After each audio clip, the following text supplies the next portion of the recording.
The 15th of March, 1944, dawned over Pratt Army Airfield in Kansas, bearing witness to a harrowing spectacle.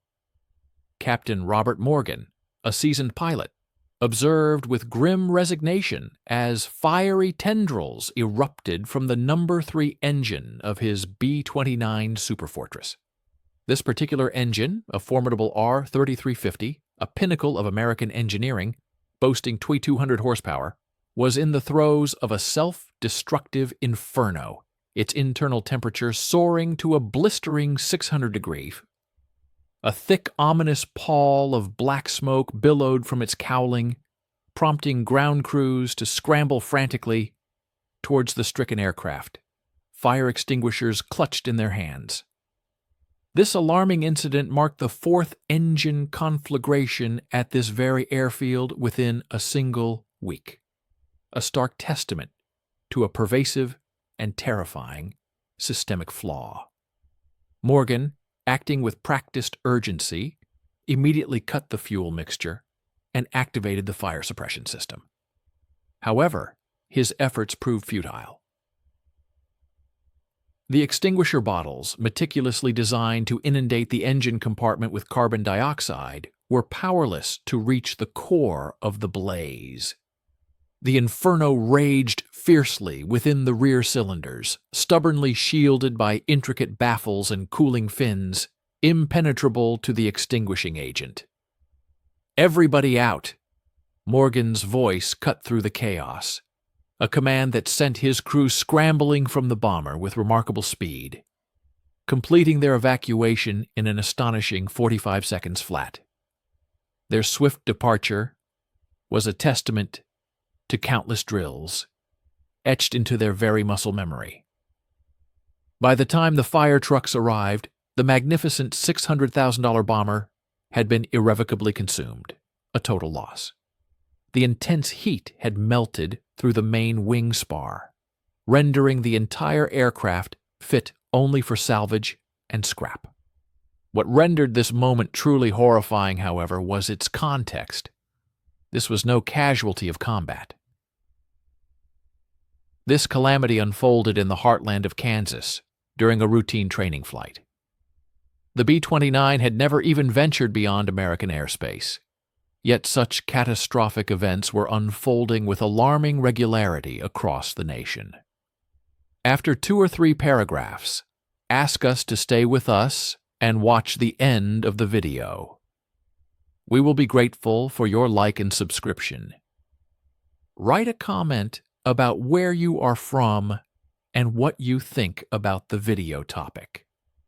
Stay with us and watch the end of the video. We will be grateful for your like and subscription. Please leave a comment about where you are from and what you think about the video topic. Across the landscape of American airfields, the narrative of destruction continued unabated. At Smoky Hill Army Airfield, another B-29 succumbed to flames on the runway. Walker Field in Kansas witnessed 2 more superfortresses ignite during engine run-ups, their powerful engines turning into self-immolating pyres. The tragedy escalated at Great Bend, where a superfortress met a cataclysmic end, exploding during takeoff and claiming the lives of all 11 crew members before it even achieved flight. The statistics painted a grim and catastrophic picture.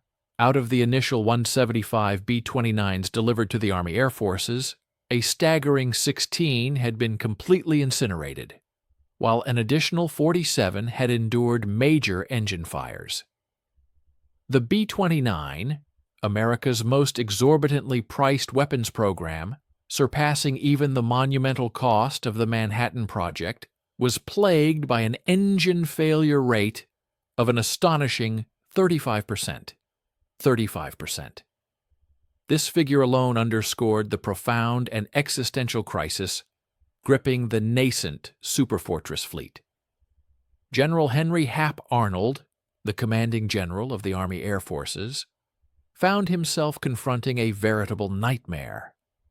He had made a solemn pledge to President Roosevelt: B-29s would be raining bombs upon Japan by June 1944.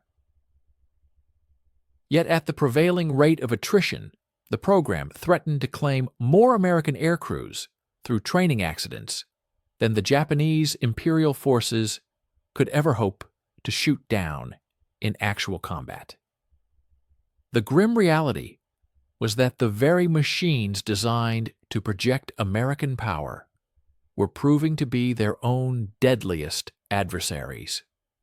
What no one, absolutely no one, could foresee or predict as Captain Morgan watched his magnificent bomber turn into a molten ruin was that the ultimate resolution to this profound crisis would not emanate from the distinguished team of elite engineers at Wright Aeronautical Corporation, nor would it emerge from the hallowed design department of Boeing. It would not even originate from the National Advisory Committee for Aeronautics, the esteemed precursor to NASA, where the nation's foremost aeronautical experts were tirelessly yet fruitlessly striving to unravel this perplexing enigma. The solution, remarkably, would be presented by a 38-year-old aircraft mechanic, a man whose formal education concluded at the 7th grade and whose professional life, for 15 years prior to the war, had been dedicated to the mundane yet essential task of installing residential plumbing in the basements and homes of Cleveland, Ohio. His name was Tony Valador, and his seemingly preposterous idea, rooted in the simple principles of pipes and fluid dynamics, was poised to rescue the entire B-29 program from the brink of collapse. The relentless hands of the clock continued their inexorable march. Japan was diligently fortifying its defenses, while American bombers, symbols of national might, continued to incinerate on American runways. And into this crucible of desperation, Tony Valador was about to proffer a suggestion so disarmingly simple, so glaringly obvious, that the highly credentialed engineers would undoubtedly greet it with derisive laughter. The R-3350 duplex cyclone engine had been conceived as the apotheosis of radial engine design, an engineering marvel intended to be the most potent ever constructed.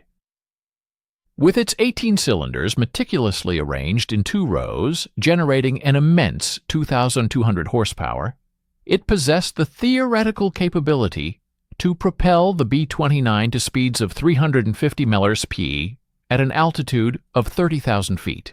On paper, its specifications were nothing short of magnificent, a testament to human ingenuity. In the harsh crucible of reality, however, it had become an insidious death trap. The fundamental issue plaguing the engine was heat, specifically the dangerously elevated temperatures within its rear cylinders. Each R-3350 engine featured 9 cylinders positioned in the front row, and an equal number in the rear. The front cylinders benefited from an abundant supply of cooling air, a forceful torrent of ram air rushing through the engine, cowling at speeds approaching 200 mph. Conversely, the rear cylinders languished in the aerodynamic shadow cast by their forward counterparts, desperately starved of adequate airflow. During routine operation, temperatures within the rear cylinders would often climb to a perilous 550 degrees.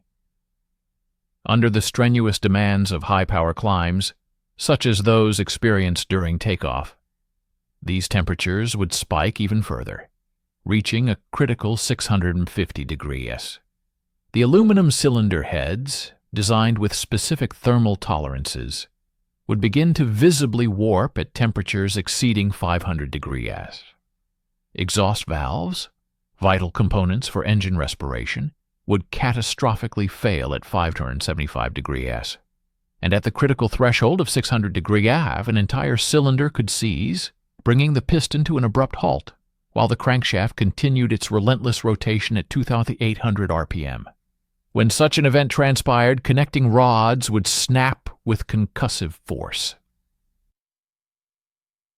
Pistons would violently punch through cylinder walls, unleashing a torrent of superheated oil across equally superheated metal surfaces. The magnesium alloy engine cases, once ignited, would burn at an infernal 5,600 degrees Fahrenheit, a temperature potent enough to melt through the robust aluminum wing spar in a mere 90 seconds. The B-29's sophisticated onboard fire suppression system was rendered utterly impotent in these circumstances, precisely because the blaze originated and raged within the impenetrable confines of the engine's interior, beyond the reach of any extinguishing agent. Boeing's brilliant engineers, driven by desperation, explored every conceivable avenue. They initially augmented the dimensions of the cooling air intake. A logical but ultimately ineffective modification, the rear cylinders stubbornly continued to overheat. They subsequently installed larger oil coolers, which yielded a marginal improvement, but fell far short of a comprehensive solution. They even embarked on a complete redesign of the cowl flaps, the adjustable panels situated at the rear of the engine cowling that meticulously regulated cooling airflow. However, this new design inadvertently generated such a significant amount of aerodynamic drag that pilots were unable to fully open the flaps during takeoff without sacrificing crucial airspeed, thereby compromising the aircraft's performance. Wright Aeronautical, recognizing the gravity of the situation, dispatched a team comprised of their most accomplished engineers to conduct an exhaustive investigation. Their findings revealed a critical design flaw.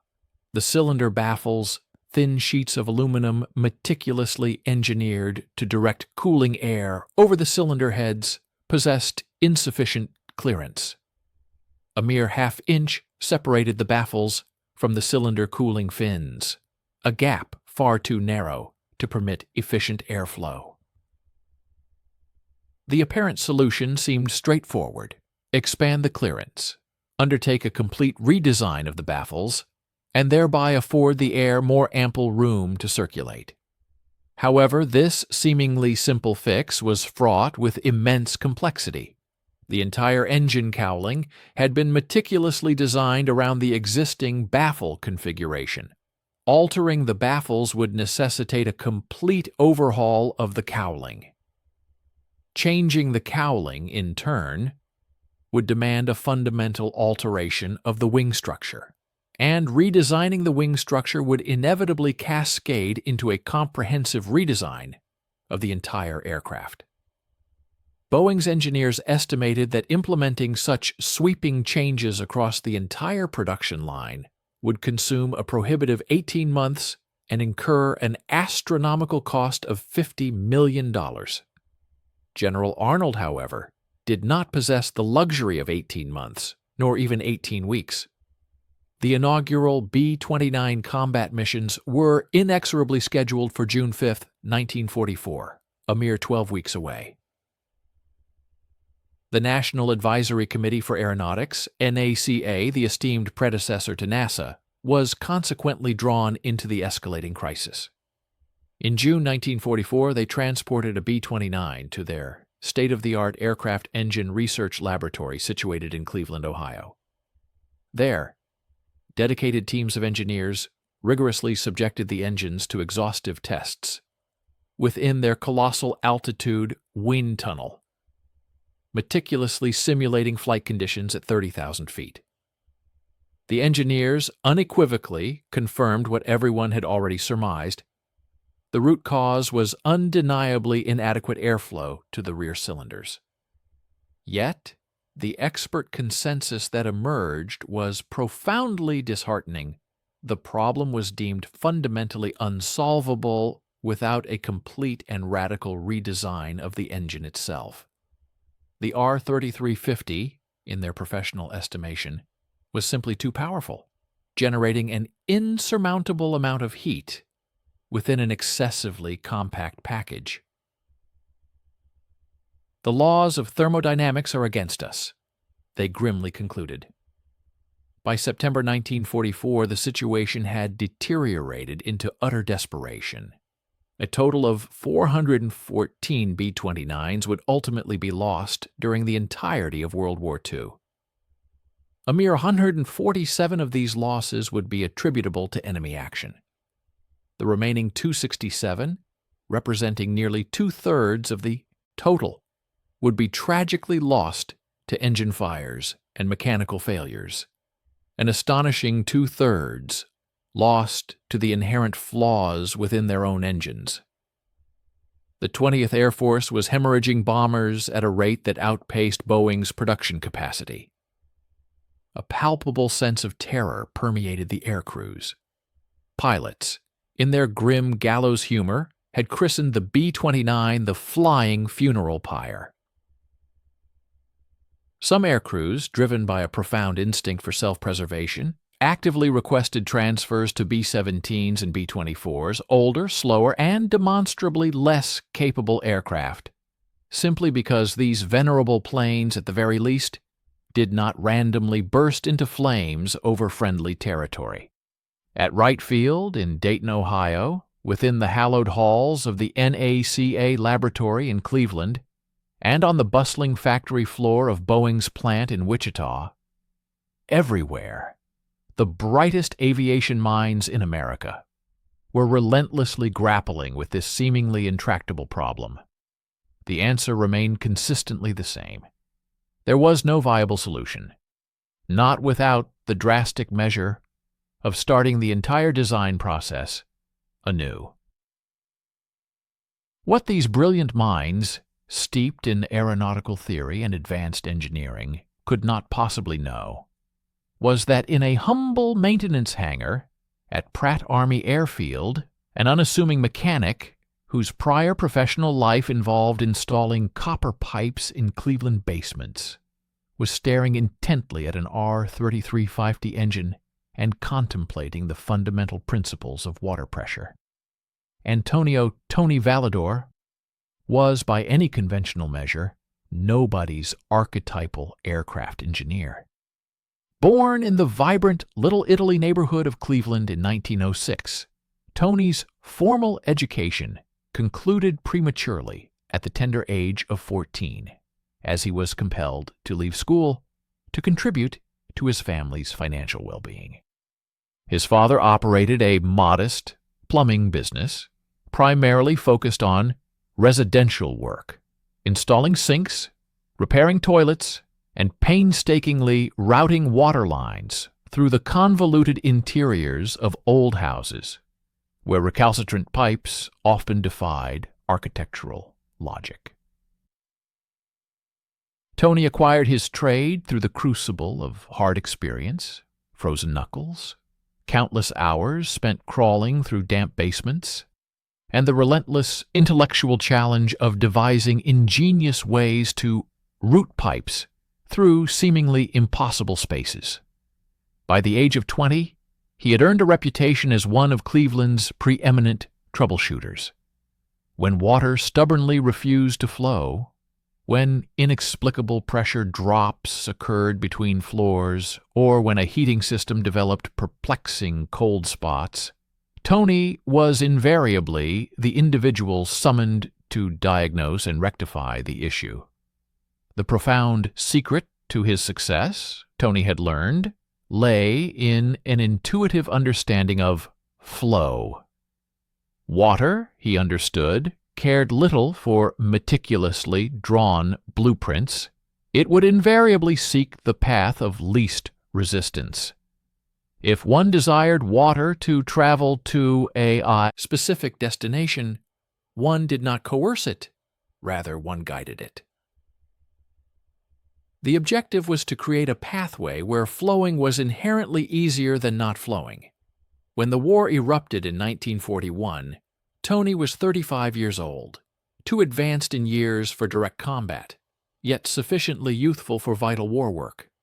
He applied to Curtiss-Wright, harboring the belief that his extensive experience with pipes and fluid dynamics might seamlessly translate to the intricate world of aircraft manufacturing. Consequently, he was assigned to engine maintenance at Pratt Army Airfield. Tony had never previously worked on aircraft. The entirety of his knowledge concerning engines was derived from a concise, 3-week training course. However, he possessed a profound, almost innate understanding of pipes. He understood flow, and when he gazed upon the R-3350 engine, truly scrutinized it, with the discerning eye of a plumber confronted with a problematic water system, he perceived something that had eluded the collective brilliance of the aerospace engineers. It was September of 1944, when Tony, a dedicated mechanic, found himself engrossed in the nocturnal rhythms of the night shift. His task involved the routine inspection and upkeep of engine number 3 on a B-29 bomber, an aircraft that had recently experienced an alarming overheat warning during a training sortie. Fortunately, the quick-thinking pilot had managed to deactivate the engine before any flames erupted, leaving Tony with the critical responsibility of meticulously examining it for any signs of damage. With practiced movements, he carefully unfastened and removed the cowling panels, revealing the engine's inner workings. His gaze immediately fell upon the rear cylinders, conspicuously blackened and bearing the unmistakable marks of severe heat stress. The cooling fins, too, were discolored, a vivid testament to prolonged exposure to excessively high temperatures. Tony's mind began to trace the intended trajectory of the cooling air, a path designed to safeguard the engine's integrity. The air was meant to enter through the intake positioned at the front of the cowling, then flow gracefully over the forward cylinders. Following this initial stage, it was theoretically supposed to navigate its way between the cylinder rows to effectively cool the rear cylinders.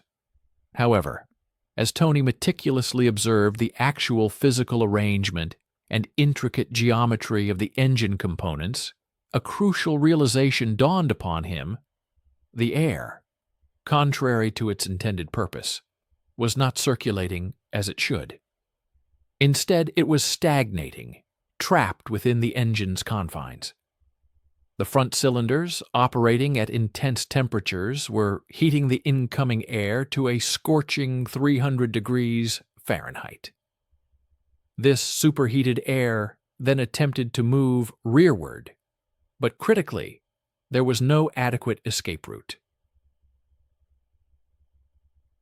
Consequently, the air became ensnared between the cylinder rows, its temperature escalating relentlessly until it reached a point where it was actively contributing to the heating of the rear cylinders, rather than providing the much-needed cooling.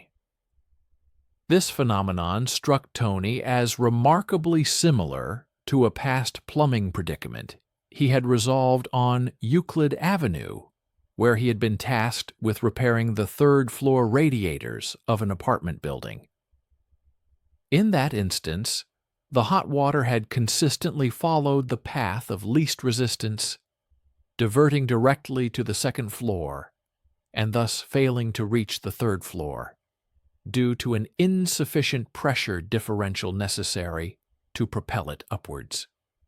The resolution to that particular plumbing dilemma had been remarkably straightforward. Tony had simply installed a small bypass pipe, effectively rerouting a portion of the water flow. Now, standing amidst the vastness of the maintenance hangar, his gaze fixed upon a $4 million aircraft engine, Tony pondered, what if I apply the same principle here? What if, instead of attempting to force cooling air through the engine's existing pathways, I redirect it around? With this thought firmly in mind, he reached for a maintenance log and, on its reverse side, began to sketch out his innovative concept. His drawing depicted small pipes, strategically placed ducting, and a bypass system designed to channel cooling air directly to the rear cylinders. This ingenious arrangement would create a dedicated cooling path, one that would operate independently of the problematic airflow between the cylinder rows. The simplicity of the idea was almost startling, bordering on the stupidly simple, yet it was precisely this straightforwardness that led Tony to anticipate strong opposition from the highly educated engineers. Please stay with us and watch the end of the video. We will be grateful for your like and subscription. I'm from your country region, and I think the video topic highlights the invaluable lessons that can be learned from practical experience and unconventional thinking, especially when rigid adherence to theoretical principles can sometimes hinder innovation. It's a powerful reminder that expertise comes in many forms, and sometimes the most elegant solutions emerge from unexpected sources. Over the subsequent 3 nights, Tony diligently dedicated himself to constructing his prototype. He understood implicitly that he could not pursue official channels for this endeavor. The bureaucratic labyrinth of requisitioning parts and securing engineering approval was simply not an option. He knew with certainty what the outcome would be. The seasoned engineers, with their advanced degrees, would undoubtedly dismiss his 7th grade education and his background as a plumber, effectively laughing him out of any discussion. Thus, Tony resorted to resourceful improvisation. He meticulously scavenged aluminum tubing from a damaged B-29, an aircraft awaiting salvage, repurposing its components for his project. From the welding shop, he borrowed a cutting torch, employing it with precision. Using tin snips, he skillfully modified the existing cylinder baffles, creating new openings to facilitate his design. He then fabricated small aluminum ducts, essentially conduits designed to route cooling air around the front cylinders and directly to the rear. These ducts were undeniably crude, visibly hand-formed, and held together with a combination of sheet metal screws and high-temperature sealant. They bore the distinct appearance of something a plumber might meticulously assemble in a basement workshop, which, in essence, was precisely what they were. Yet the underlying principle was undeniably sound. Instead of relying on the unpredictable hope that air would naturally flow rearward through a complex and often obstructed maze of engine components, Tony's ingeniously designed ducts actively forced the air along a dedicated and unimpeded path. It was the exact same fundamental principle as a water bypass line, the creation of a low-resistance pathway directly to the precise location where the flow was most critically needed. On the evening of October 3, 1944, Tony successfully completed the installation. He had modified the right inboard engine of B-29 serial number 42244605, a training aircraft already slated for an engine test run the very next morning. He chose to keep his actions entirely to himself, simply signing off on the maintenance report with the understated declaration, "Cooling system inspection complete. Engine cleared for test." The following morning, Captain James Wheeler was assigned the task of performing the engine run-up, a standard operational procedure. This involved systematically running the engine through various power settings, meticulously monitoring temperatures, and vigilantly checking for any anomalies. As Wheeler advanced the throttle, The powerful R3350 engine spooled up to its full operational capacity, 2,800 RPM, unleashing a formidable 2,200 horsepower.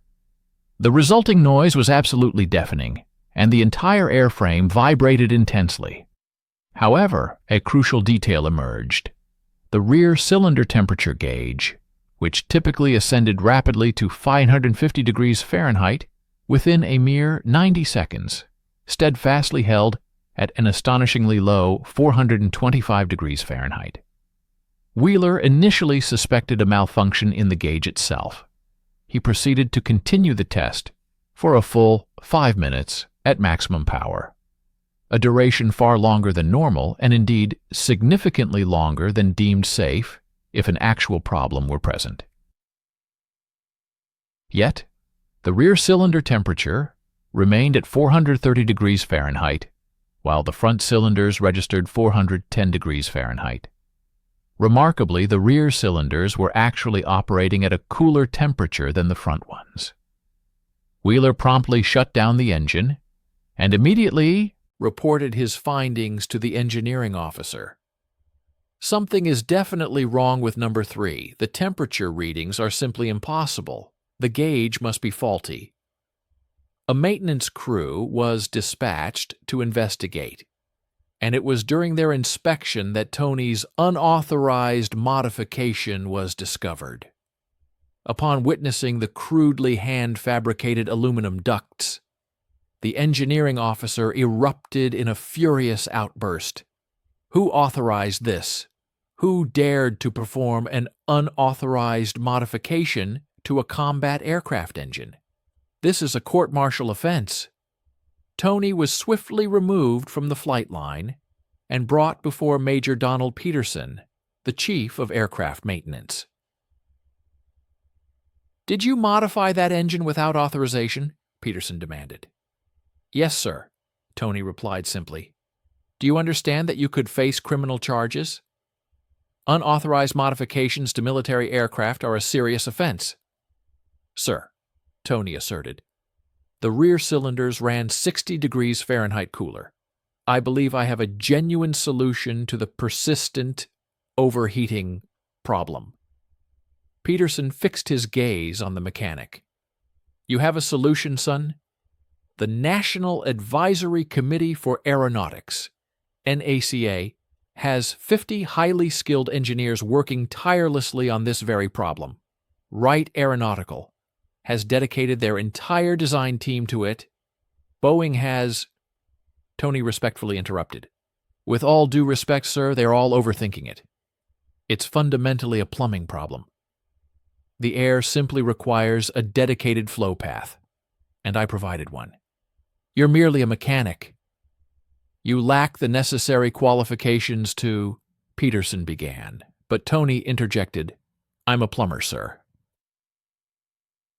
And in plumbing, when fluid refuses to flow where it's needed, you install a bypass. That's precisely all I did." Major Peterson carefully reviewed the temperature logs from the test run.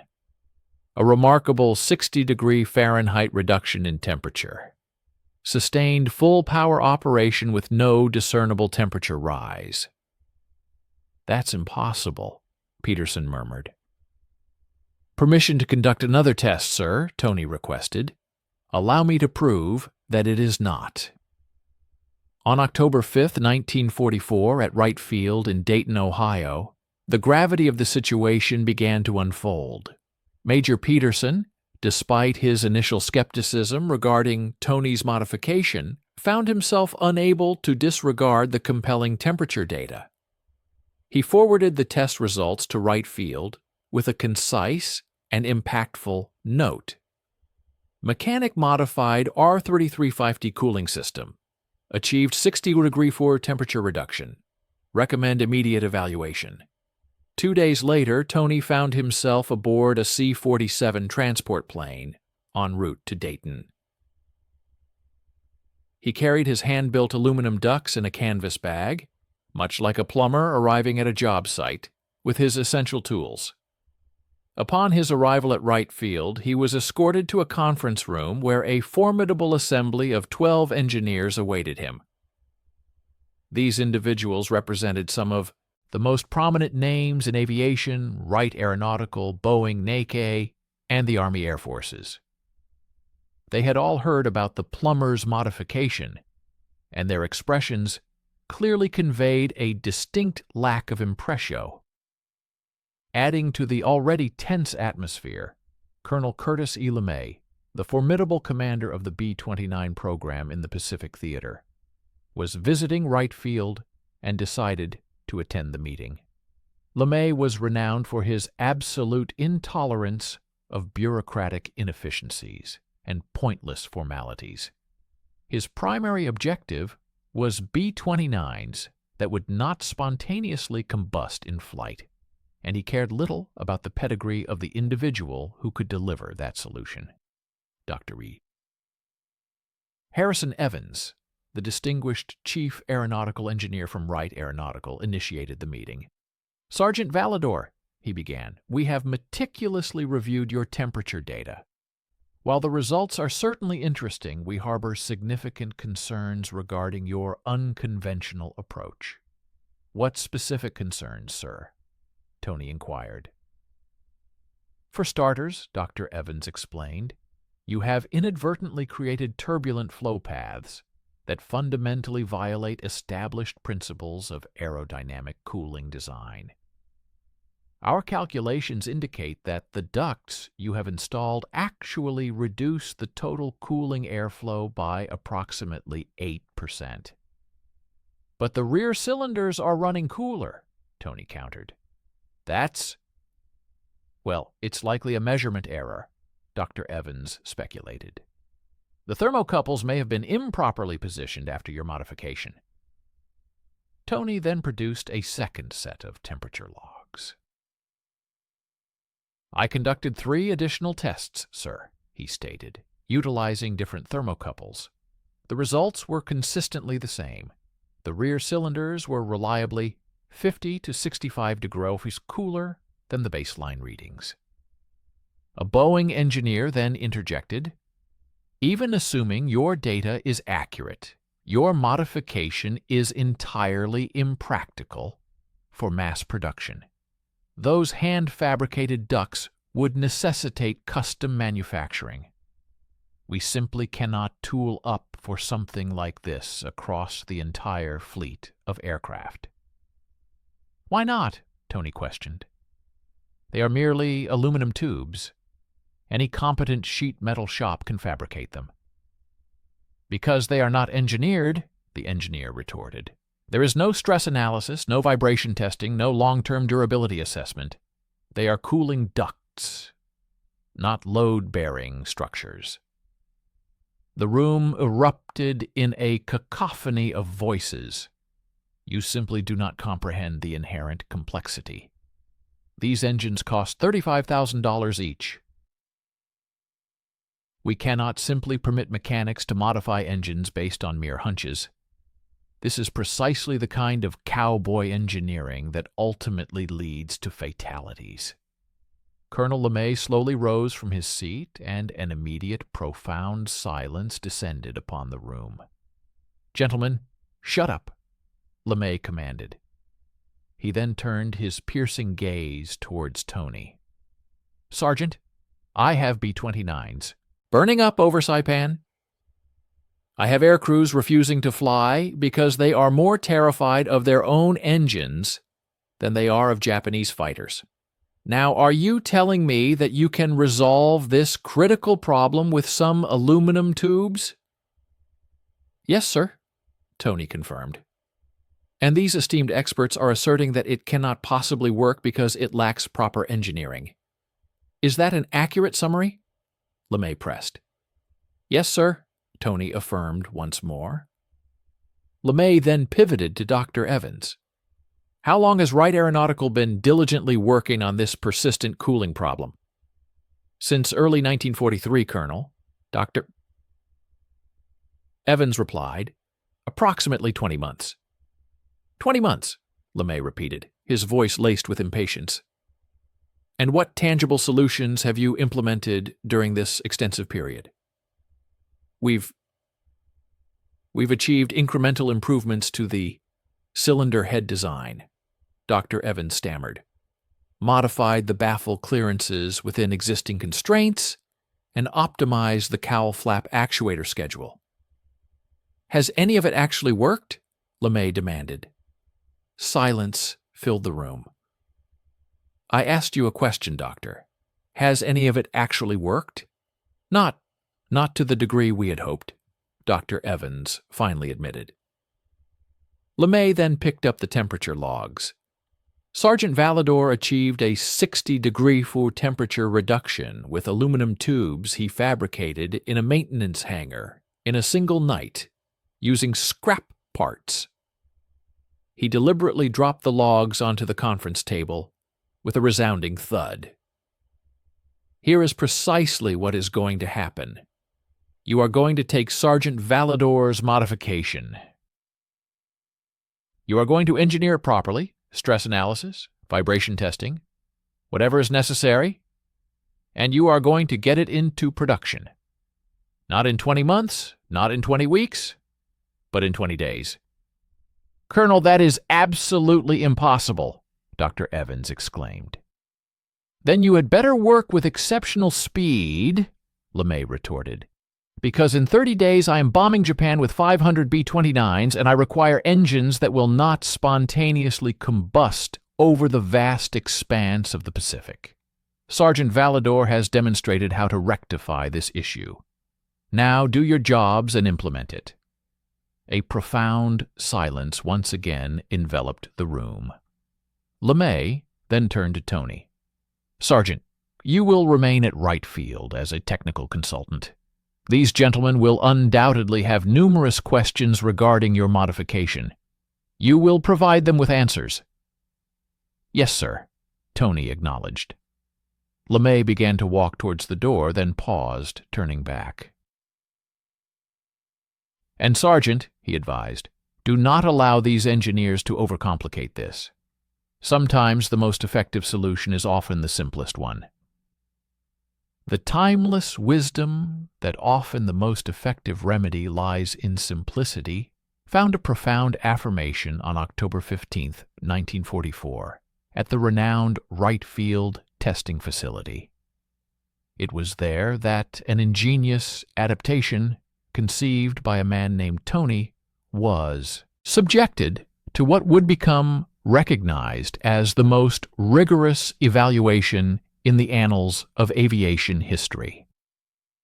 Engineers from Wright Aeronautical meticulously dismantled his unrefined, hand-fabricated cooling ducts, initiating a thorough reverse engineering process. Their efforts culminated in the creation of precise, official technical drawings, documenting every aspect of the innovative design. These dedicated specialists then proceeded to conduct extensive computational fluid dynamics analyses, methodologies considered cutting-edge for 1944, despite their rudimentary nature by contemporary standards. For an exhaustive monitoring process, calibrated thermocouples were strategically positioned at 36 distinct points throughout the engine. The testing protocol itself was exceptionally demanding. Pushing the machinery to its absolute limits, the engine was required to operate at full power for a continuous 2-hour period, a duration precisely twice as long as any B-29 Superfortress would ever sustain maximum power during actual combat operations. Every conceivable parameter, from temperature fluctuations and pressure readings to the slightest vibration frequencies, was painstakingly observed and recorded. We encourage you to remain with us and witness the compelling conclusion of this narrative. We would be immensely grateful for your support through a like and a subscription. Additionally, please share in the comments where you are joining us from and your thoughts on the crucial topic presented in this video. The revelations that emerged from these exhaustive trials left the entire team in stunned disbelief. For the unmodified R3350 engine serving as the baseline, the front cylinder temperatures registered an average of 410 degrees Fahrenheit, while the rear cylinders notoriously soared to an average of 565 degrees. The most critical point, the peak rear cylinder temperature, alarmingly reached 627 degrees, leading to an exhaust valve failure in a mere 73 minutes of full power operation. In stark contrast, the R3350 engine, now integrated with Tony Valador, SE innovative ducts, demonstrated vastly improved performance. The front cylinder temperatures averaged a comparable 415 degrees, but the rear cylinders exhibited a dramatic reduction, averaging a much cooler 445 degrees. The peak rear cylinder temperature was significantly lowered to 478 degrees, and remarkably, no mechanical failures were observed even after an extended 180 minutes of continuous full power operation. The most striking outcome was the astonishing 120-degree reduction in the operating temperature of the rear cylinders. The dangerous temperature differential between the front and rear cylinders, which had previously stood at a precarious 155 degrees, was now virtually eliminated, shrinking to a mere 30 degrees. Dr. Evans, a senior figure from Wright Aeronautical, painstakingly recalculated the figures 3 times, convinced that such an extraordinary improvement must be the result of some computational error. Yet, no mistake was found. Utterly perplexed, he queried Tony, "How is this even remotely possible? Your ducts actually diminish the total cooling airflow by a measurable 8%. You are circulating less air, yet somehow achieving vastly superior cooling." Tony, with a characteristic shrug, offered a disarmingly simple explanation. "It's not merely a question of the sheer volume of air, sir. It's about ensuring that the air reaches precisely where it is most critically needed. Those rear cylinders were receiving virtually no airflow whatsoever, because the air was naturally seeking an easier, unrestricted path over the top of the engine cowling. These ducts compel the air to traverse the path it instinctively resists," Dr. Evans countered. "But that fundamentally violates the established principle of minimizing flow restriction within an engine's cooling system." Tony responded with humble directness, "No disrespect intended, sir, but I confess I don't fully comprehend that technical term. What I do understand, from my experience in plumbing, is that sometimes one must restrict the flow in one area to effectively generate pressure in another. It's essentially the very same fundamental concept." For many days following this revelation, the engineers dedicated themselves to the painstaking task of trying to optimize Tony's original design. They experimented with a multitude of variations, different duct diameters, alternative materials, and revised routing paths for the airflow. Despite their extensive efforts and advanced engineering knowledge, nothing they devised proved superior to Tony's initial, elegantly simple concept. Finally, recognizing the undeniable effectiveness and the urgent necessity, on October 28, 1944, Colonel LeMay granted approval for its emergency implementation. Boeing, the manufacturer of the B-29, received the crucial technical drawings just 2 days later, on October 30th. With remarkable speed, by November 15th, they had successfully retooled their entire production line to seamlessly incorporate the new cooling ducts. These vital components were officially designated as the Valador Bypass Cooling System in all technical manuals, though among the flight crews, they would affectionately and simply be known as Tony Ducts. The true test of this innovative system arrived on November 24, 1944. when the first B-29s equipped with Tony S modification reached Saipan in the Mariana Islands, deep within the Pacific Theater of Operations. These advanced bombers were immediately assigned to the 73rd Bombardment Wing, operating under the direct and formidable command of General Curtis LeMay's Bomber Command. Captain Robert Fitzgerald, piloting the B-29 named City of Los Angeles, was tasked with undertaking the first combat evaluation of the modification, a critical bombing mission targeting the Musashino aircraft plant, situated perilously close to Tokyo.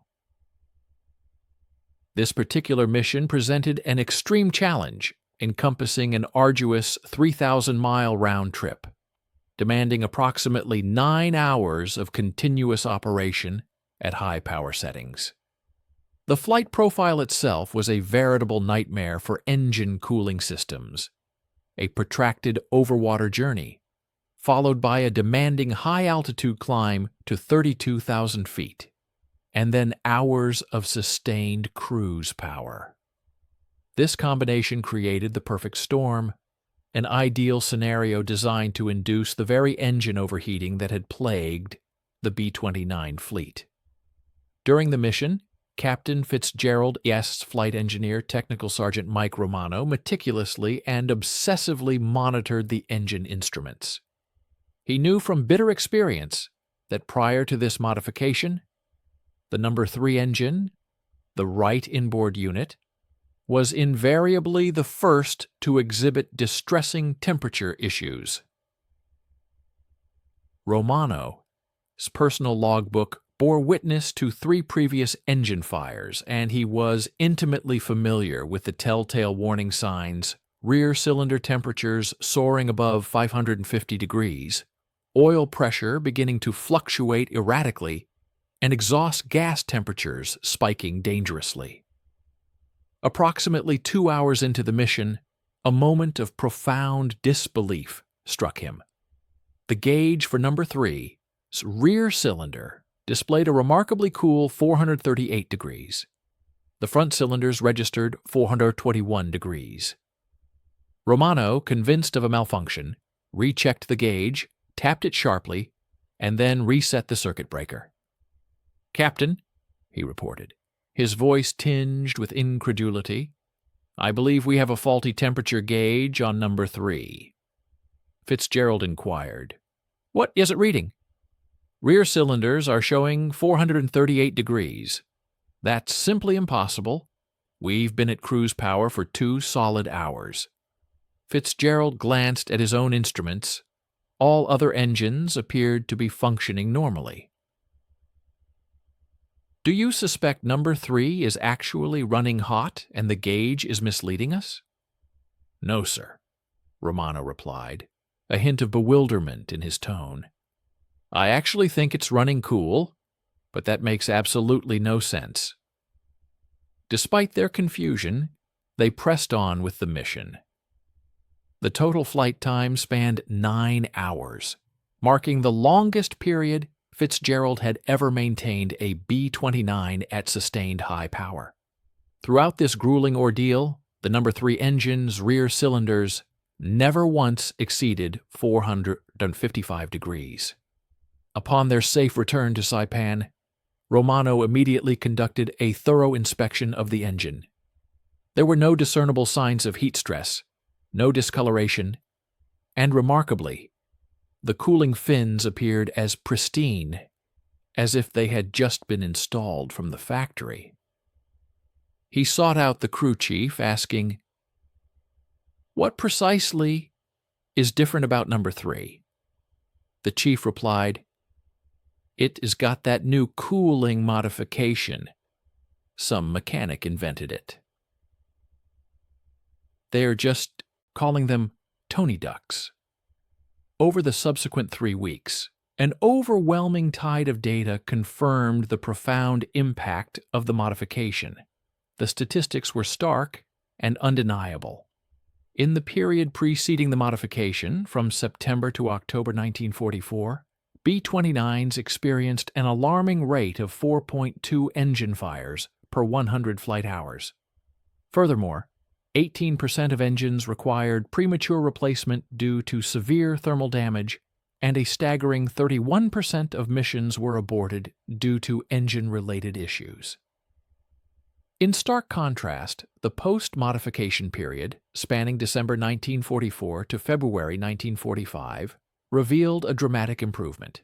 Engine fires plummeted to a mere 0.7 per 100 flight hours. Engines requiring early replacement due to thermal damage dropped to an impressive 3%, and engine-related mission aborts fell to just 6%.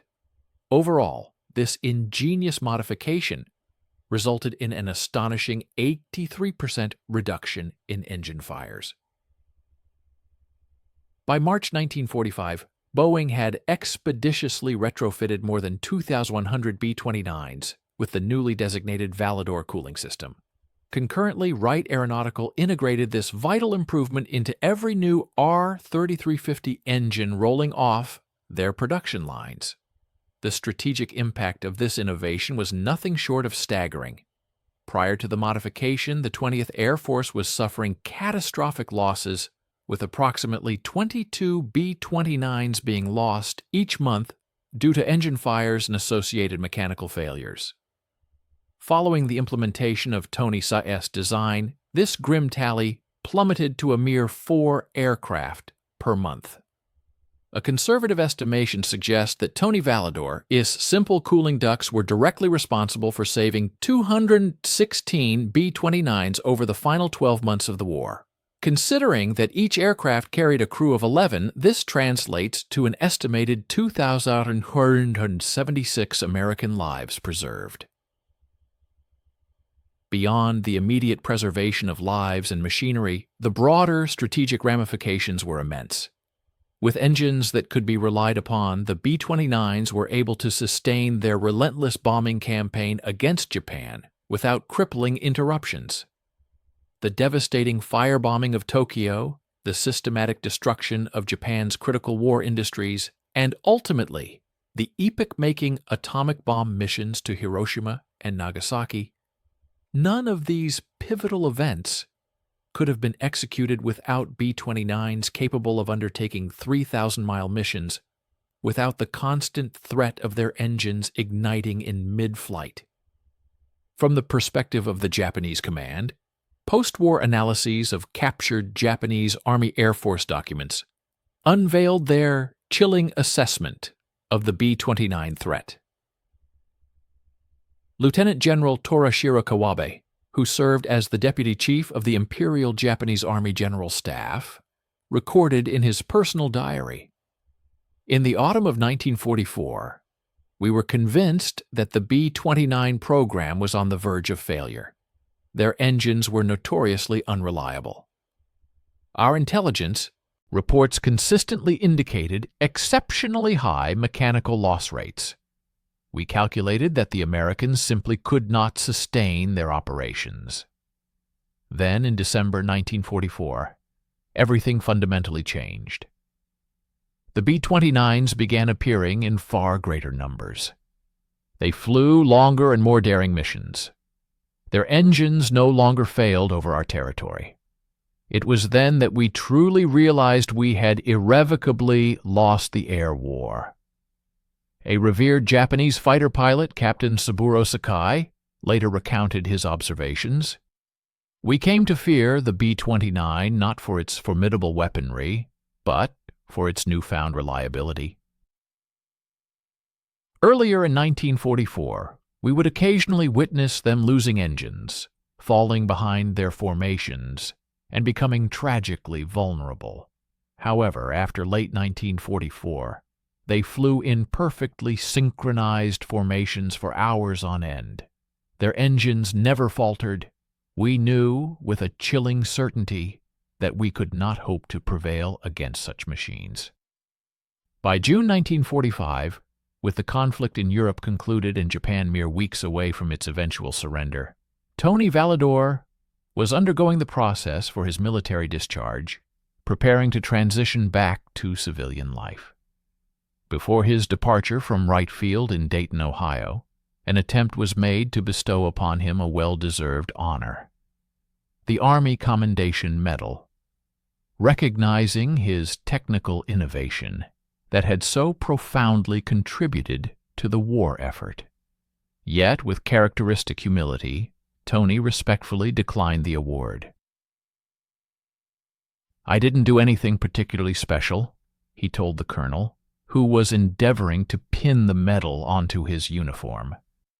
"I simply rectified a cooling problem. That is, after all, what mechanics are trained to do." The colonel insisted, "Sergeant, your modification was instrumental in saving over 200 aircraft and thousands of precious lives." Tony, Cass's response was unwavering.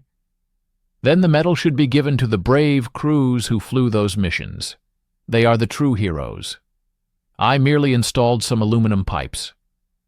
The colonel, taken aback by his modesty, stated, "Sir, you truly do not comprehend the magnitude of your accomplishment." Tony, maintaining his calm demeanor, replied, "With all due respect, I understand it perfectly. The engineers meticulously designed and built the engine. The pilots skillfully learned how to fly it. I simply figured out how to keep it cool. We all performed our respective duties. That is the entirety of it." Upon his return to Cleveland, Tony Valador resumed his former profession as a plumber, never once mentioning his pivotal wartime contributions to his clients.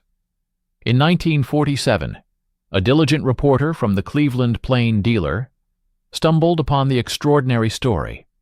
A local plumber who had, in essence, saved the B-29 program. The reporter was eager to pen a comprehensive feature article. However, Tony steadfastly declined the interview.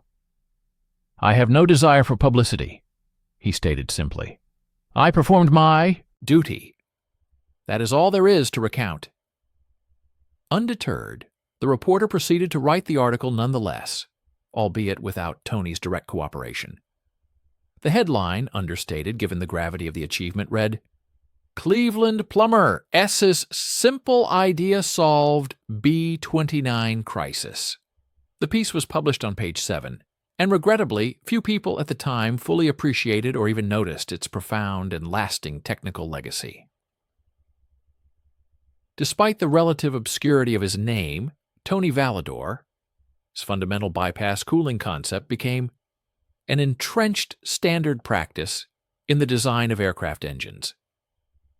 Modern turbofan engines, marvels of contemporary engineering, employ highly sophisticated versions of this very same principle. Dedicated cooling ducts that precisely route airflow to where it is most critically required, rather than relying on the less efficient method of natural circulation. For instance, the formidable Pratt & Whitney F-135 engine, which powers the cutting-edge F-35 Lightning II fighter jet, incorporates advanced bypass cooling technology. Similarly, the General Electric GE9X, currently recognized as the world's most powerful jet engine, integrates these bypass cooling principles into its intricate thermal management system. While aviation engineers may refer to it by more technical terms such as directed cooling or force path cooling, they do not, unfortunately, call it the Valador system, because the name of its humble inventor has largely faded from historical memory. Yet the core principle endures when a fluid like air does not naturally flow to its intended destination. The most effective solution is to create a dedicated, forced pathway. In essence, it remains a matter of plumbing, pure and elegantly simple. The essence of the challenge, which ultimately yielded a life-saving solution, was fundamentally perceived as a matter of fluid dynamics, akin to the intricacies of domestic water systems. It wasn't about esoteric aerodynamic principles or complex metallurgical science, rather. It was a straightforward problem of managing flow, a concept deeply familiar to anyone accustomed to routing pipes through residential and commercial structures. This practical perspective, born from years of hands-on experience, allowed for a profoundly effective and surprisingly elegant resolution to a critical engineering dilemma. The sheer scale of the B-29 Superfortress program underscored the urgency of its operational challenges. Out of a substantial fleet comprising 3,970 colossal aircraft manufactured, a mere 147 were tragically lost due to direct engagement with enemy forces. However, a more insidious threat loomed, claiming an alarmingly higher toll. A staggering 267 B-29s succumbed to catastrophic engine fires or other mechanical malfunctions before the crucial Validor cooling system was implemented. This stark contrast highlights the devastating impact of these internal failures. Through the ingenious application of Tony's cooling principle, an estimated 216 B-29s were subsequently preserved from such fiery fates, directly translating into the invaluable preservation of approximately 2,176 aircrew lives. The widespread adoption of this vital modification is further evidenced by the production of over 18,000 Touareg R3350 engines, all incorporating the enhanced Validor cooling system, a testament to its efficacy and critical importance. The profound influence of Tony's straightforward cooling principle extends far beyond the wartime skies, permeating the very fabric of contemporary aviation and even space exploration. Today, virtually every aircraft that relies on air-cooled power plants incorporates direct descendants of his fundamental design philosophy.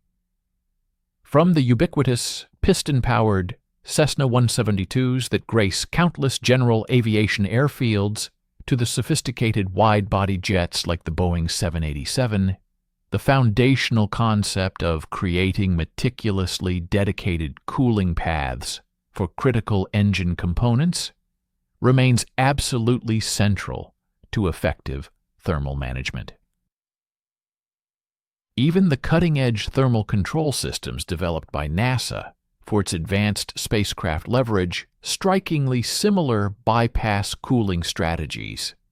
Indeed, the intricate cooling loops circulating within the International Space Station employ a highly directed flow cooling mechanism that Tony, with his innate understanding of fluid dynamics, would undoubtedly recognize and appreciate immediately as a direct evolution of his own ingenious approach. Please stay with us and watch the end of the video. We will be grateful for your like and subscription. Write a comment about where you are from and what you think about the video topic. Tony Validor, a man whose quiet ingenuity had such monumental, yet largely unacknowledged ramifications, passed away in 1982 at the age of 76, having dedicated his entire working life to the trade of plumbing. His modest obituary, published in the Cleveland Plain Dealer, briefly noted his service as an aircraft mechanic during the Second World War. Conspicuously absent, however, was any mention of his pivotal role in the B-29 program or the staggering 2,376 lives that his innovation had effectively preserved. At his funeral service, a lone figure, a man in his 60s, whom no one present seemed to recognize, stood silently towards the rear of the gathering. Following the solemn proceedings, this enigmatic mourner approached Tony's son. "I had the privilege of flying B-29s in the Pacific Theater," the veteran revealed, his voice tinged with a deep sense of gratitude. "I completed 35 missions, and my entire crew returned home safely because our engines, unlike so many others, did not succumb to fire. I never knew your father personally, but for 4 decades, I have diligently sought to locate the mechanic responsible for inventing those crucial cooling ducts. I simply wanted to express my profound thanks Tony's son, visibly bewildered, responded, "My father never spoke of inventing anything of the sort. He always maintained he was just a plumber." A wistful, melancholic smile touched the veteran's lips. "That, my friend," he quietly observed, "sounds precisely like the kind of individual who would save thousands of lives and never once consider it a remarkable feat." This profound narrative underscores a vital truth. The most groundbreaking innovations do not invariably originate from highly credentialed experts holding advanced academic degrees. On occasion, these pivotal breakthroughs emerge from individuals possessing a wealth of practical, hands-on experience.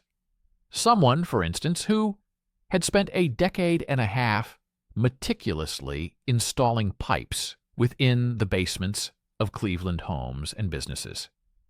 Such an individual intrinsically grasped a deceptively simple yet universally applicable principle: fluid invariably follows the path of least resistance. Consequently, if one desires fluid to flow along an alternative route, the solution is straightforward: construct a more efficient and appealing conduit for it.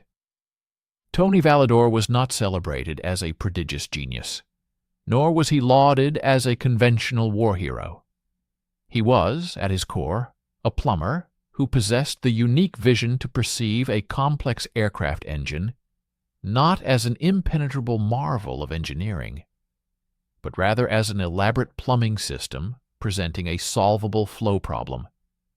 And it was precisely this unassuming perspective that ultimately made all the difference in preserving countless lives and shaping the future of aeronautical design.